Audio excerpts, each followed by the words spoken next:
Bueno, buenas a todos. Millones de gracias por los que os habéis podido unir.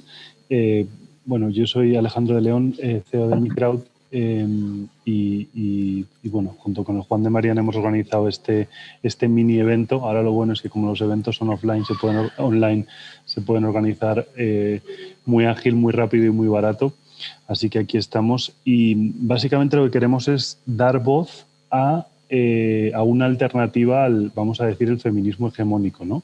O sea, al final nosotros con mi empresa, que básicamente lo que hacemos es dar créditos a mujeres que consideramos extraordinarias, pues encontramos una solución y vemos cómo estas mujeres terminan ellas solas empoderándose en diferentes lugares en Latinoamérica. Estamos en Costa Rica, en México, en Perú, en Nicaragua y abriendo Uruguay. Pero sin embargo vuelvo a mi país, vuelvo a España y miro y veo que solo el discurso de referencia es no, debemos empoderar a las mujeres. Lo primero es que es imposible que un ser humano empodere a otro, ¿no? O sea, se tiene que empoderar él mismo, lo mismo que ser libre, que tiene que ser un trabajo diario de levantarte por la mañana e intentar ser más libre o mejor que el día anterior. Entonces, bueno, así es como empezamos este evento, intentando dar una alternativa y sobre todo una alternativa de mercado. Por eso va a haber diferentes opiniones y diferentes empresas que nos van a demostrar que hay una alternativa más allá de la subvención, la ayuda y entre comillas, las muletas, ¿no? Una vez que te rompen la pierna. Entonces, bueno, con estas palabras dejo el turno a expertos mucho más profundos que yo en el tema de tanto del feminismo como de la libertad. Así que empezamos con Irune y con Santiago, que es un honor tenerles como siempre. Bueno, pues muchísimas gracias, Alejandro. Como tú decías, esta idea de jornada surge un poco de una reflexión que hemos hecho ya muchísimas veces, tanto desde el Juan de Mariana como en diferentes entrevistas en las que nos hemos ido viendo durante este año, que es esa idea de que bueno, es mejor no infantilizar a las personas, ¿no? Es mejor siempre intentar proporcionar oportunidades que dar soluciones, ¿no? Aunque el panel de hoy se titule Soluciones, ¿no? Pero digamos que de lo que vamos a tratar es un poco de ver cómo cuando dejamos la iniciativa privada, tanto empresarial, pero también de la sociedad civil, ¿no? Porque no tiene por qué ser únicamente empresarial, que funcione, pues al fin y al cabo surgen iniciativas que ayudan a solventar ciertos retos, ¿no? que son los que creemos que tiene el feminismo hoy en día. Entonces, como decía Alejandro, esto surge de una colaboración entre MiCrowd y el Juan de Mariana. A nosotros, más o menos, los que nos estéis viendo ya no nos conoceréis, pero por si acaso os cuento muy brevemente quiénes somos.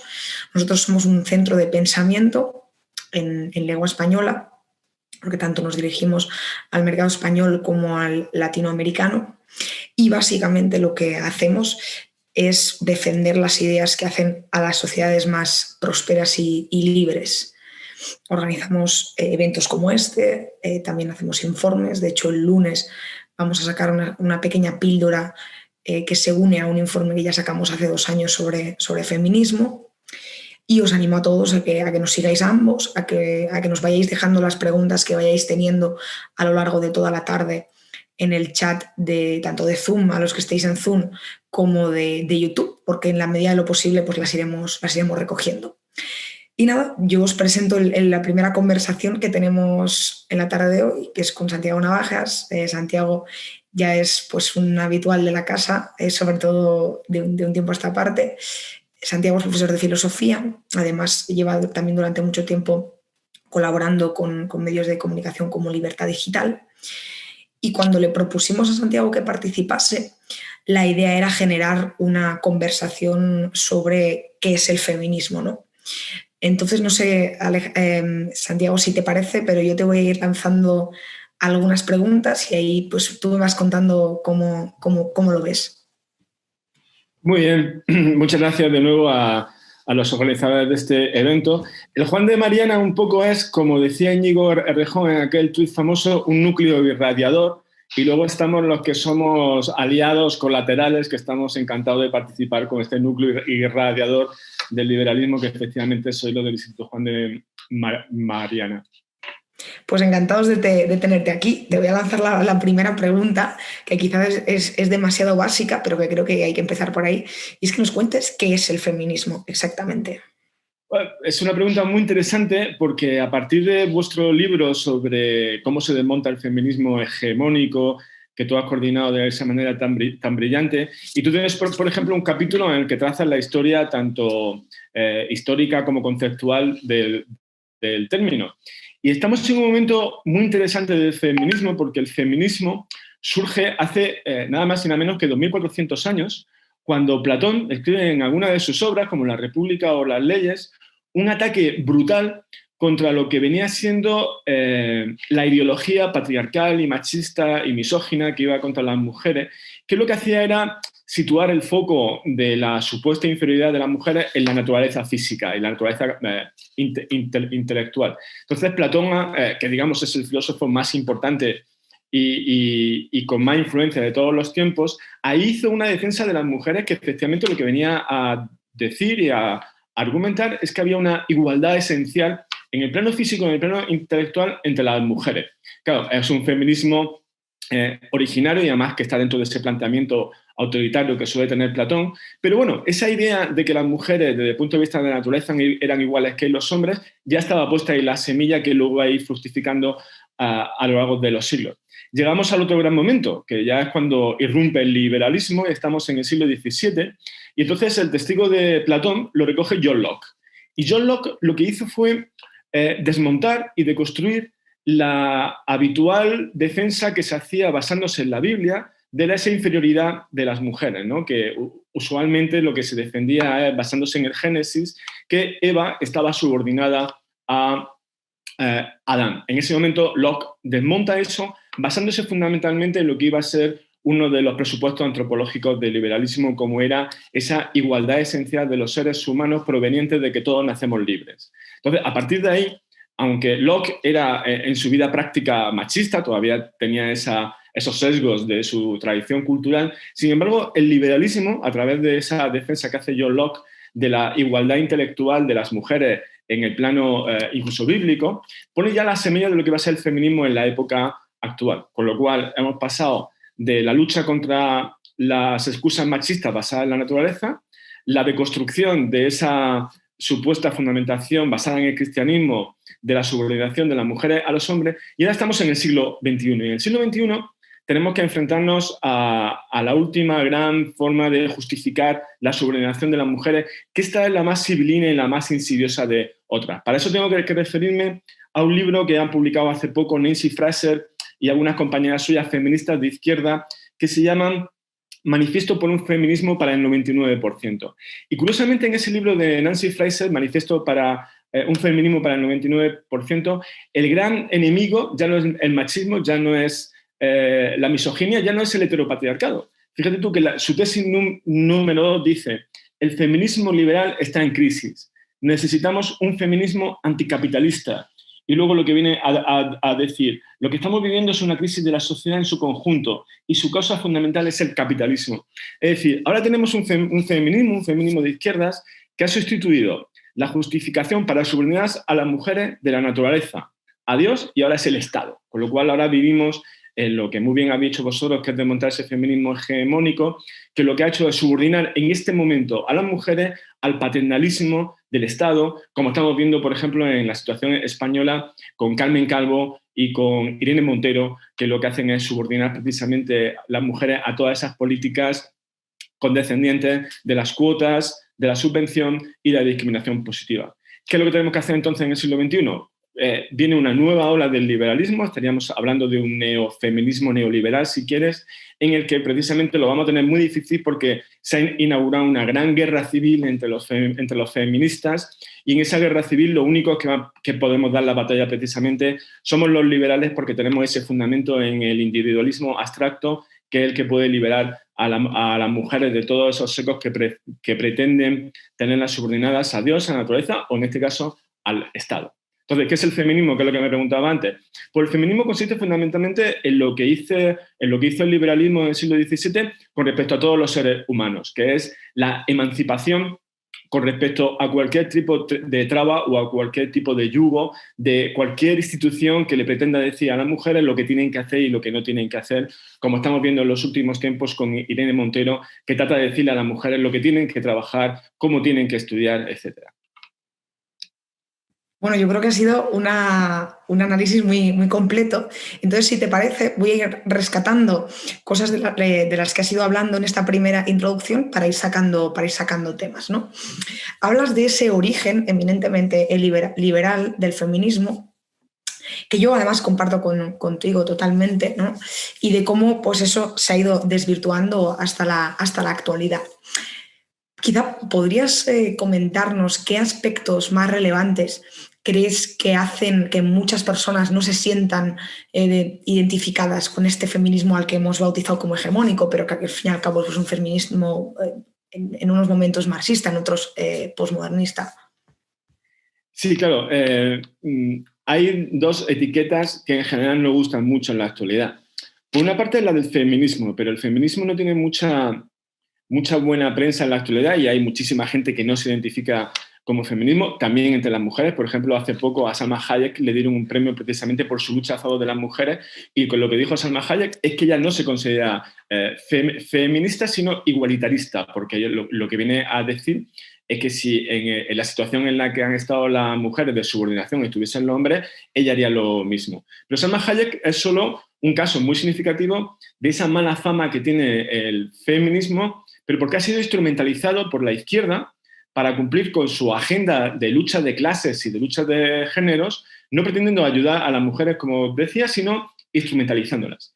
Y por otra parte hay una etiqueta que tampoco le gusta mucho a la gente, que es la del liberalismo, ¿no? Que usualmente siempre se relaciona con cuestiones que tienen que ver con el egoísmo o la lucha contra la justicia. Claro, si tú juntas ahí feminismo y liberalismo, que no tienen muy buena prensa de por sí, en feminismo liberal, entonces ya tienes el monstruo conceptual perfecto. Hay una razón de fondo en eso y para eso nos tenemos que remontar a Karl Marx, que en el Manifiesto Comunista decía que uno de los problemas del liberalismo, del capitalismo, es que una vez que bañaba las sociedades tradicionales en las, decía él, en las aguas heladas del cálculo, pues efectivamente había un montón de vínculos tradicionales que se disolvían. Claro, eso tiene un aspecto negativo, pero también tiene un aspecto positivo. Y es que en esas aguas heladas del cálculo egoísta también se van disolviendo todos los prejuicios que dentro del mercado no tienen cabida. Y uno de los prejuicios fundamentales que se disuelven en esa agua helada del cálculo egoísta es la del machismo y es la de la misoginia. ¿Por qué?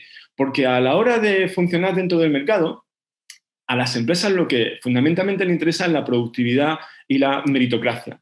Y para la productividad y la meritocracia, el machismo es un lastre, porque efectivamente, a la hora de la verdad, si tú dejas que las mujeres se manifiesten con total libertad, van a demostrar que en el mercado tienen las mismas almas y las mismas posibilidades y las mismas oportunidades de triunfar que las de los hombres. Pero, insisto, estamos en un mercado donde lo que importa es la productividad, donde lo que importa es la competitividad, lo que importa es la meritocracia. Y eso va a suscitar también, al mismo tiempo que algunos lastres se dejen de lado, también hay problemas con instituciones que son fundamentales. Entonces, lo que tenemos que hacer dentro del liberalismo es tener cuidado con esas instituciones tradicionales que se pueden ver dañadas por cómo funciona la propia dinámica del mercado y que pueden perjudicar más a las mujeres. Al mismo tiempo que se acaba con el machismo, también es cierto que hay una institución social que es fundamental que se puede ver perjudicada y esa es la de la familia. Sabemos por los datos que la brecha salarial, y eso es una cosa que estudia Santiago Calvo en vuestro libro sobre Desmontando al feminismo hegemónico, en la brecha salarial realmente solo hay un 1% que se puede achacar a la dinámica del machismo. El gran lastre que tienen las mujeres hoy en día a la hora de conseguir que esa brecha salarial se reduzca al máximo posible, tiene que ver con el cuidado de los hijos y con la familia. Entonces, ¿qué es lo que podemos hacer dentro de un feminismo liberal, que lo cual tiene que ver con una cosa que tú has dicho antes? no son solo soluciones de mercado, no son soluciones de sociedad civil. Yo me atrevería a decir que también son soluciones del Estado, en esa sociedad liberal que lo engloba a todos. Por una de las cosas que tenemos que hacer es las políticas de conciliación. Entonces, tenemos que conseguir que haya políticas de conciliación que efectivamente haga que las mujeres no tengan por qué sufrir en esa dinámica que tienen por su propia elección para querer dedicar tanto tiempo a los hijos como al trabajo. Hay una charla y hay un libro muy bueno de Sheryl Sandberg, que es una directora general de operaciones en Facebook, y lo que comenta es eso, que hay unos roces dentro de ese estado liberal entre los deseos que muchas veces tienen las mujeres entre vida profesional y vida familiar. Entonces, en esos puntos sí que tenemos que tener mucho cuidado a la hora de implementar unas soluciones estatales que puedan hacer, no que le pongan freno al mercado, sino por el contrario, que lo dinamicen y que lo hagan mucho más flexible y que lo hagan mucho más abierto para que las mujeres tengan más cabida dentro de él. Me parece muy interesante que menciones toda esta cuestión de la conciliación, porque efectivamente yo creo que además ha sido uno de los principios que nos ha guiado a la hora de montar este debate, este evento.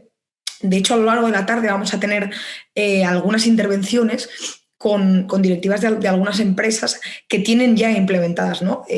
Al final es tipos de políticas públicas que en este caso sí que es verdad que han tenido un origen en esa empresa concreta, pero que evidentemente puede ser una política pública o se puede implementar de forma emuladora en otras empresas, ¿no? Pues como pueden ser las guarderías integradas en empresas muy grandes o una mayor flexibilidad y acceso al teletrabajo y demás cuestiones que yo creo que el coronavirus también está permitiendo. Voy a ir entrelazando con alguna de las preguntas que nos va dejando la gente en los chats, porque así les damos también un poco de protagonismo. Y nos pregunta Víctor Manuel López, además yo creo que es una pregunta muy recurrente, de hecho a mí me la han hecho, y es, ¿pero el liberalismo no es per se feminista e incluso más inclusivo que cualquier otra filosofía? Sí, eso es un poco lo que trataba de explicar con la insistencia en que fue en el siglo XVII con John Locke cuando realmente surge el feminismo, y muy bien lo que ha comentado Víctor, que precisamente tiene que ver con eso. El feminismo es una de las derivadas posibles del liberalismo, como puede haber otro. Lo que sí es cierto es que quizás los liberales, alguna rama, porque, por ejemplo, el gran teórico liberal estrictamente va a ser en el siglo XIX John Stuart Mill. Y luego, por ejemplo, antes, en el siglo XVIII, había sido Olympe Bush. Es decir, que el liberalismo es implícitamente feminista.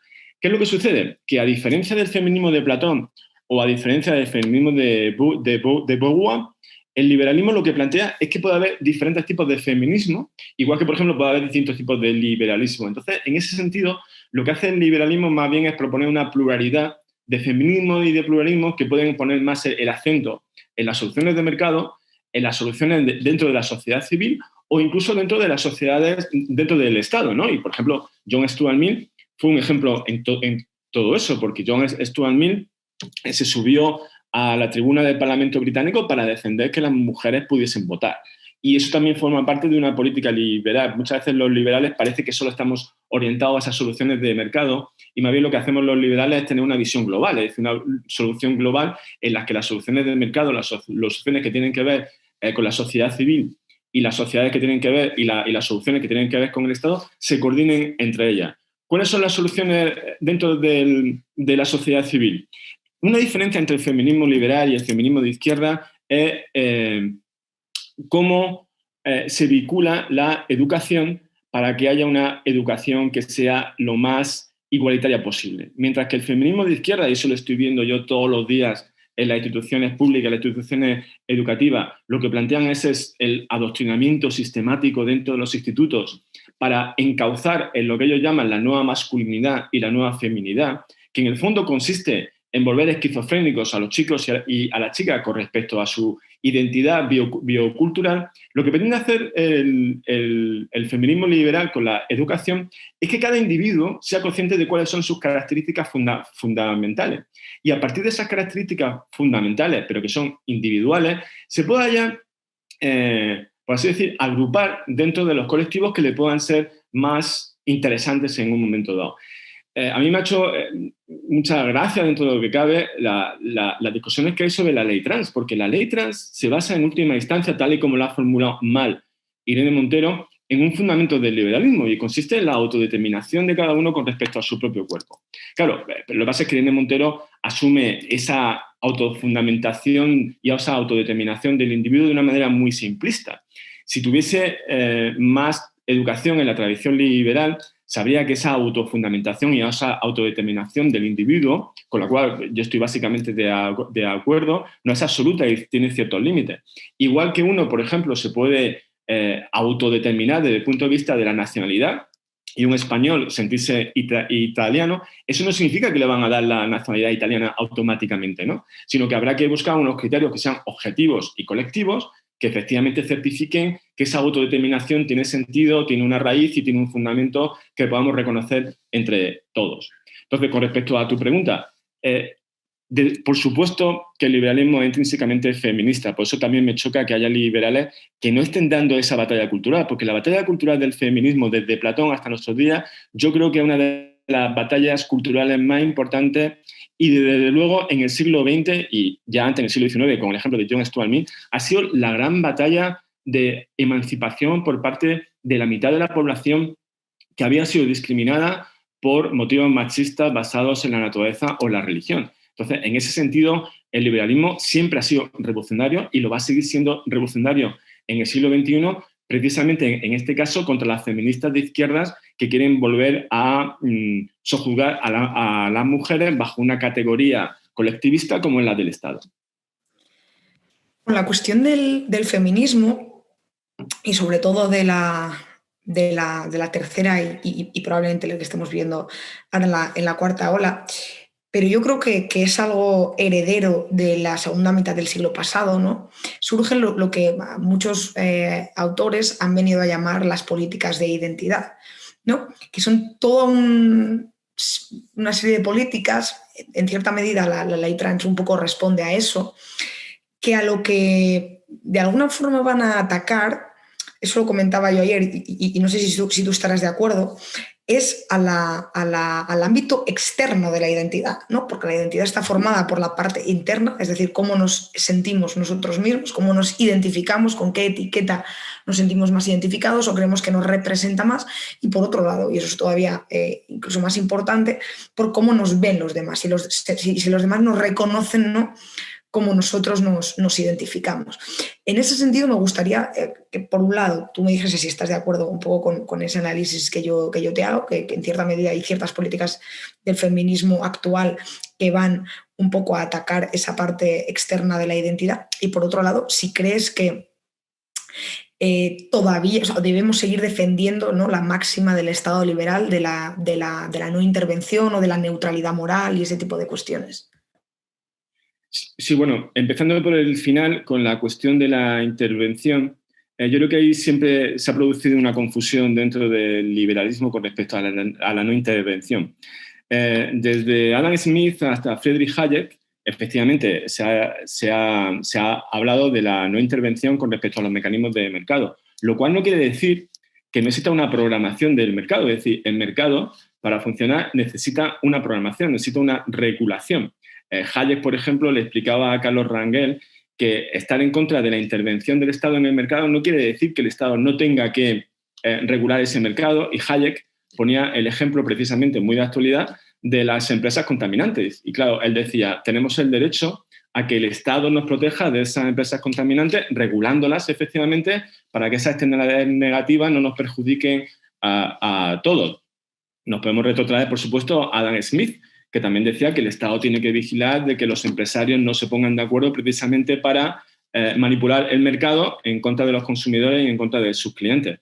Es decir, que yo siempre insisto en que el Estado liberal y el mercado liberal tienen una relación entre ellos, como podemos hablar de la relación onda-corpúsculo, es decir, el Estado y el mercado, para existir de la mejor forma posible, se tienen que coordinar entre ellos. Y el mejor amigo del Estado somos los liberales, porque precisamente lo que queremos es que ese Estado sea un Estado, por así decir, fit, es decir, sea un Estado que no tenga grasa y que en ese sentido pueda funcionar para que al final lo que nos preocupa a los liberales, que somos no solo feministas, sino también humanistas, el gran beneficiario no sea ni el Estado, por una parte, que eso es un poco lo que tratan de defender la gente de izquierda, ni las empresas, por otro, que eso también es el mecanismo mental fundamental en los conservadores. Nosotros, digamos, los liberales, en quien nos orientamos fundamentalmente, que se tiene que beneficiar de todo esto, es la sociedad civil. Al fin y al cabo, el mercado, la propiedad y la competencia son como medios para que haya el máximo de libertad y el máximo de tolerancia y el máximo de prosperidad en la sociedad civil.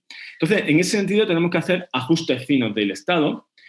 Y en ese sentido sí que nos vamos a enfrentar a los socialistas, ¿no? Porque los socialistas, y esto también lo decía Hayek, cambiaron el socialismo en el sentido de una planificación desde una autoridad central, una vez que vieron que eso era un fracaso absoluto, a algo que también es más insidioso, como ha sucedido en el tema del feminismo de izquierdas, ¿no? Y es aumentar paulatina y progresivamente los impuestos hasta que el Estado se haga dueño del mercado y en ese sentido pueda intervenir en él de una forma más sutil, pero no menos perjudicial para la sociedad civil. En el tema del feminismo, ¿qué es lo que está pasando con ese estatalismo, con ese feminismo estatalista de Irene Montero o de Carmen Calvo? En primer lugar, ese autoritarismo propio de la izquierda, ¿no? Cuando sale Carmen Calvo y en vez de decir, como yo, que hay muchos tipos de feminismo y lo que tenemos que hacer es debatir entre nosotros, dice Carmen Calvo que no, pues solo existe un tipo de feminismo que es el suyo, violentando además la historia porque tradicionalmente el feminismo, desde Locke a Clara Campoamor, pasando por Olympe de Gouges o John Stuart Mill, ha sido propio de los liberales, es decir, que los socialistas se han venido al feminismo en su última etapa y para perjudicarlo.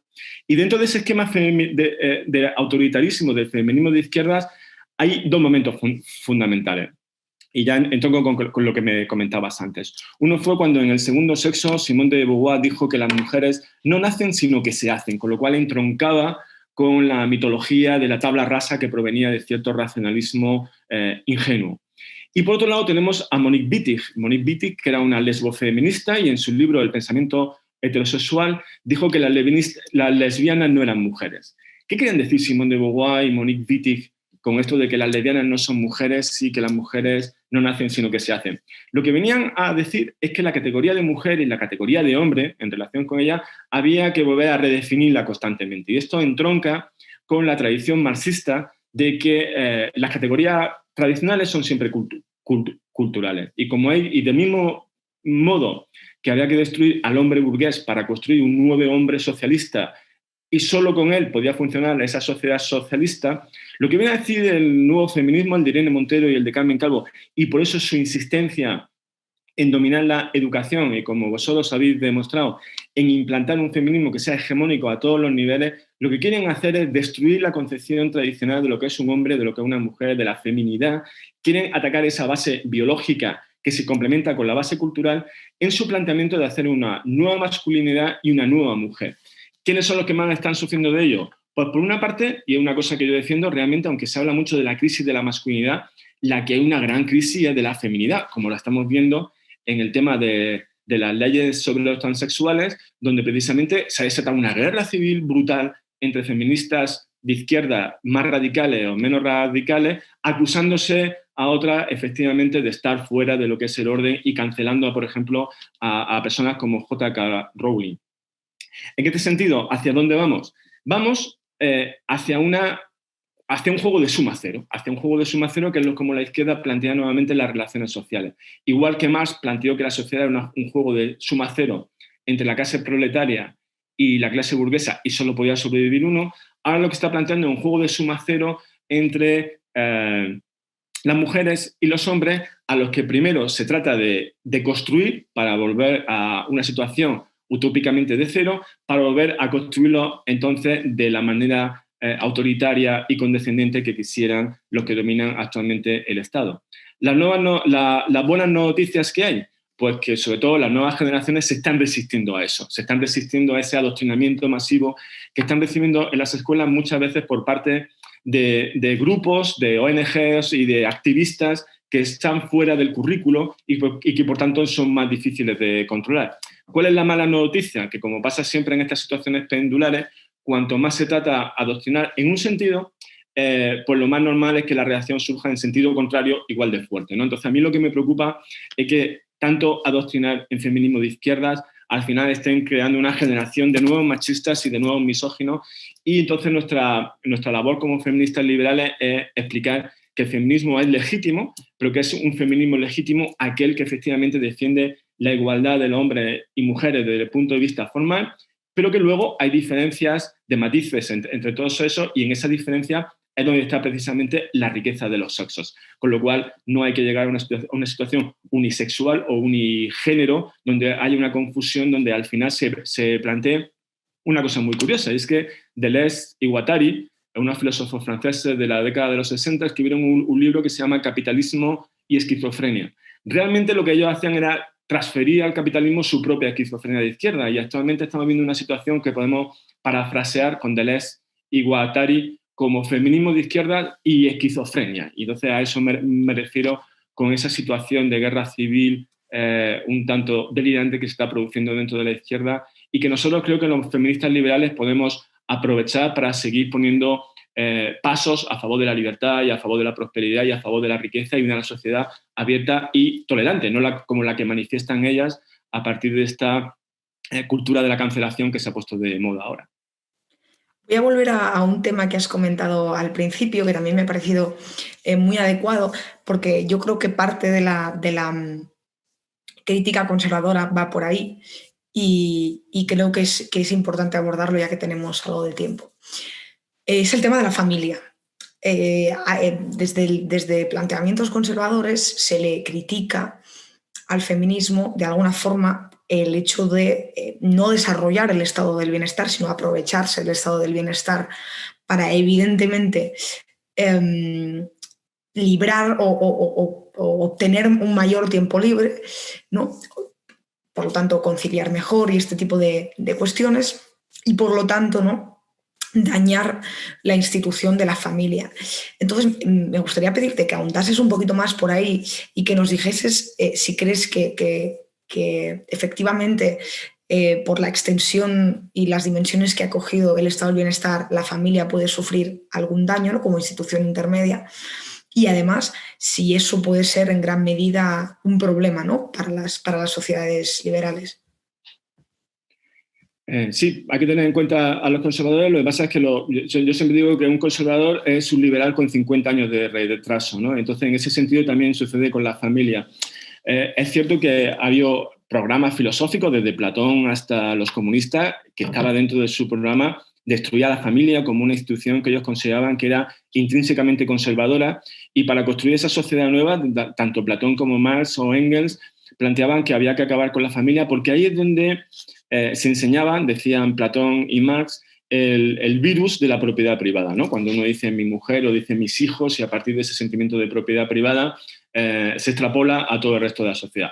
Los liberales no, los liberales lo que decimos es que efectivamente la familia es la institución nuclear de cualquier sociedad en cualquier cultura, pero también es cierto que no todas las familias son iguales. Entonces, realmente lo que estamos viendo en la actual situación es que existen algunos problemas institucionales que hacen que efectivamente sea difícil fundar una familia, tenga unos costes muy altos. Entonces, en este sentido sí podemos hacer una afinación del Estado, como te he comentado antes, con el tema de la conciliación, y tomar más medidas para que efectivamente esa conciliación en tema de flexibilidad de tipos de trabajo, en flexibilidad a la hora de guarderías para que sea posible trabajar más cerca de los hijos, etc. Pero también tenemos que tener en cuenta, contra los conservadores, que hay más familias aparte de aquellas que se dan tener. Es decir, los conservadores suelen ser reduccionistas con respecto a un tipo de familia. Me acuerdo de las discusiones que había con respecto al matrimonio de personas del mismo sexo, en las que yo le decía a los conservadores que solían estar en contra, que efectivamente ellos tienen que ser los primeros valedores de ese tipo de familia, porque si hay matrimonios de personas del mismo sexo y además que puedan adoptar hijos, lo que vamos a tener son más familias. Es decir, que precisamente los conservadores ahí también tienen su dosis de esquizofrenia cuando dicen estar a favor de la familia, pero por otra parte solo están a favor de un tipo de familia.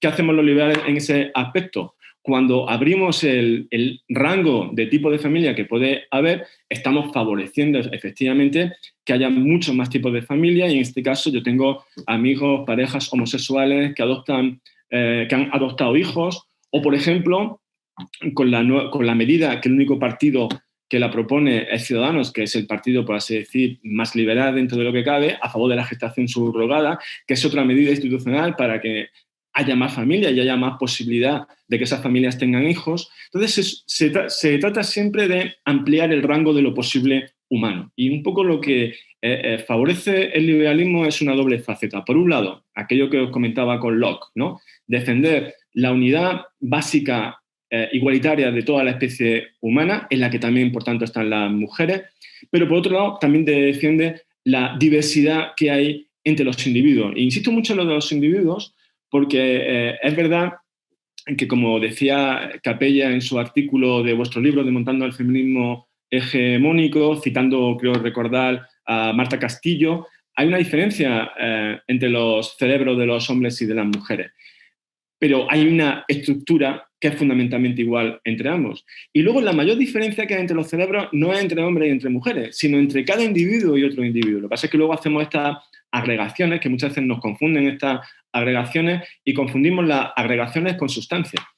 Al final, ¿de qué es lo que se trata? Pues que haya la mayor diversidad posible dentro de la sociedad, dentro de una cierta armonía. Entonces, lo que hacemos los liberales muchas veces es ampliar el rango de lo posible, intentando que los conflictos sean lo menos dolorosos posible, aunque siempre va a haber aristas. ¿Qué es lo que sucede? Que a los liberales los conflictos nos gustan. Cuando un conservador dice vivimos en una sociedad en la que haya crisis de valores. No, lo que decimos los liberales no es una crisis de valores, es que hay unos conflictos de valores y los valores que antes vosotros imponíais como los hegemónicos ahora tienen alternativas que se pueden discutir. Pero a los liberales nos encantan las discusiones y nos encantan los debates porque solemos ganarlas. Mientras que a los conservadores y los socialistas no les gusta tanto una sociedad donde haya pluralidad, porque claro, a Carmen Calvo, en cuanto la pones a discutir con un feminista liberal, va a perder siempre. Con lo cual, por eso es por lo que no le gusta que haya feministas bonitas que vayan a discutirle su feminismo hegemónico, porque no tiene forma de discutir contra ella. Entonces lo que hace es cerrarle el paso a la manifestación del 8M. Muchísimas gracias, Santiago. Seguimos con alguna pregunta de las que nos están haciendo por el chat. Nos preguntan también si un punto a favor del del liberalismo feminista o del feminismo liberal, mejor dicho, es que el desarrollo industrial capitalista ayudó a que las mujeres entrasen en el mundo laboral. Sí, contra lo que dice, por ejemplo, Nancy Fraser en ese manifiesto contra el 99% que dice... fíjate lo que dice, es que me parece terrible porque muestra a las claras ese nivel de instrumentalización que hace el feminismo de izquierda de las mujeres para una agenda política anticapitalista. Dice, necesitamos un feminismo anticapitalista, un feminismo para el 99%. Cuando resulta que en las sociedades y en los países donde las mujeres más han conseguido la igualdad, donde han conseguido llegar a los primeros planos de la política, de la economía, del deporte, de todos los ámbitos, son en los países que son más capitalistas. Entonces, claro, en ese sentido, es por lo que a ella no le gusta que le cites a Margaret Thatcher, no le gusta que le cites a Angela Merkel.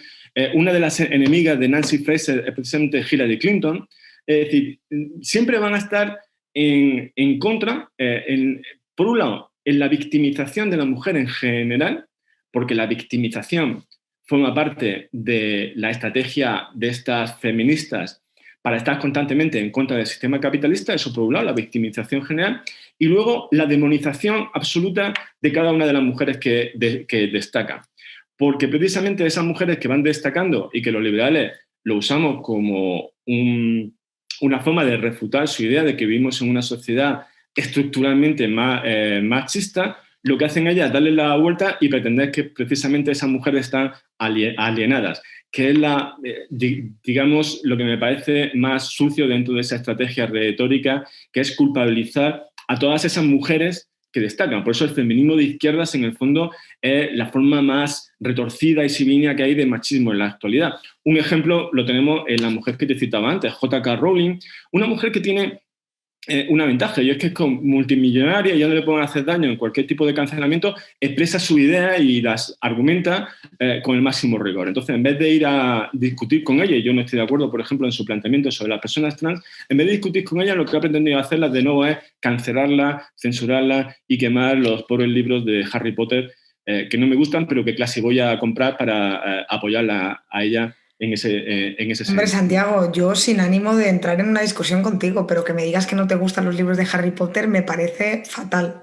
Sí, reconozco que puede ser una cuestión generacional. En los libros de Harry Potter hay un personaje que me encanta y es una chica, y es la única que me gusta de toda la saga, que es Luna. Luna me encanta, me parece un modelo de mujer fascinante y ese sí me gusta mucho. Y lo de modelos de mujer, que muchas veces se critica por parte de todo el mundo, a mí sí me parece muy, muy importante, porque yo que estoy en contacto con estudiantes de todas las edades, sí me doy cuenta que muchas veces las chicas de edades más bajas no tienen esos modelos de referente de que pueden ser de determinadas cosas. Y los modelos sirven, y mucho sobre todo a determinadas edades. Entonces yo cuando hablo con mis alumnos digo que no me gusta mucho Harry Potter, pero le insisto en Luna, que me parece un personaje muy interesante porque es muy individualista, va un poco siempre dentro de su pensamiento y no se deja llevar por un poco por el comunitarismo que no me gusta tanto de Harry Potter. Pero en fin, acepto por supuesto tu crítica. No, bromas aparte, si te parece te voy a lanzar la última pregunta un poco a modo de conclusión y sería ¿cuáles crees que son los retos que tiene el feminismo en la actualidad, ¿no? Los retos de verdad, digamos. Sí, pues por aquí había hecho una pequeña tabla con respecto a lo que te decía. Por un lado están las soluciones de mercado, y las soluciones de mercado pasan fundamentalmente por hacer que las mujeres hagan lo que quieran en ese sentido y que tengan el máximo de oportunidades en todos los sentidos para que quieran hacer con su vida lo que quieran, sin culpabilizarlas porque, por ejemplo, elijan estar en casa y convertirse en amas de casa o convertirse en ingenieras o convertirse en médicos. Basta ya de decirle a las mujeres lo que tienen que hacer, sea por parte de los obispos o sea por parte de la ministra de Igualdad, en este caso. Desde el punto de vista del Estado, yo creo que es muy importante, por ejemplo, una protección contra los abusos sexuales, porque es cierto que existen esos abusos sexuales y tiene que haber una protección contra ese tipo de abusos sexuales que siguen sufriendo mucho más las mujeres que los hombres, por supuesto. ¿Qué es lo que pasa? Que no hay que caer por eso en los vicios de una acción del Estado, como en este caso puede ser la discriminación positiva o las cuotas, porque aunque tengan un efecto positivo a corto plazo, crea un marco cultural de condescendencia y de hacer depender a las mujeres de nuevo de una institución paternalista, que en este caso no es Dios o no es la religión, pero sí es el Estado.